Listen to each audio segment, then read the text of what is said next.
Okay, magandang araw po sa ating lahat, mga idol, kapuso, kapamilya, kabayan, lalong-lalo na sa mga OFW. Share ko lang tong aming tour venture sa Ilocos Norte. Kaya lahat ng sa mga Ilocano dyan na na hindi pa nakakapasyal ngayon sa Ilocos, panoorin po niyo ang video na ito. Kasalukuyan pong bumibiyahe kami. Kaya kung makikita nyo, ang daan ay talagang probinsyang-probinsya ang dating. Kaya panoorin pa nyo ang iba pang mga video. Okay, dito na po kami sa aming tinutuluyan. Isa sa mga relative namin dito sa Ilocos. Kasi po meron pong party at birthday party. Kaya medyo busy ang lahat.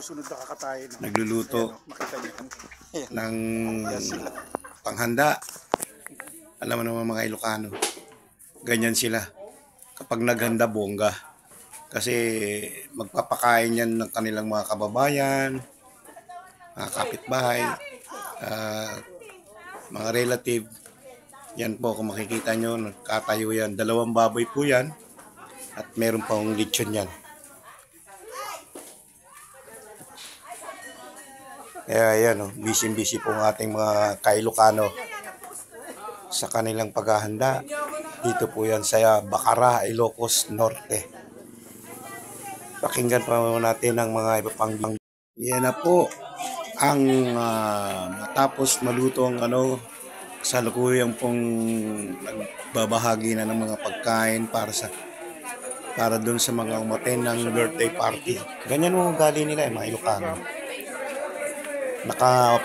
Pinapak yung pagkain tapos bibigay sa lahat para lahat po makatikim ng handa nang nag-celebrate. Kasi yung nag-celebrate ngayon, kung may tatanong nyo, galing po ng Hawaii, nagbakasyon lang. At kami naman galing ng Maynila, sinama na kami rito sa Ilocos Norte. Matagal-tagal na rin po kasi ako hindi nakaka-bakasyon dito sa Ilocos Norte. Dito po yan sa Bacara, Ilocos Norte. Ang baryo naman ito ay Baryo Cabaruan. Kung makikita nyo, busy ang lahat. Ayan po ang loob. Naghahanda sila. Ganun pinapak nila yung Tapos sabay inaabit dun sa may kung makikita nyo yung bintana. Busy po ang lahat. Ayan po ang lechon. Dumating ng lechon. Kabalot pa. Ang laki-laki. Sa tansya ko, sabi nila nasa 136 kilos daw. Wow, ang laki. Ito po ang may birthday. Nakakulay green. Hawaiano po yan. Nag-aasikaso rin siya sa mga dumalo sa kanyang party, birthday party.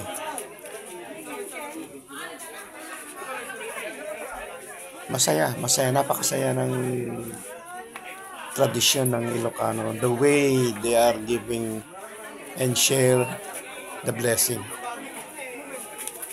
Ganyan lang po yan. Taon-taon po yan. Laging ganyan. Ganyan siya, kaya naman ang blessing sa kanya tuloy-tuloy lang. Tingnan po natin ang iba pang kaganapan.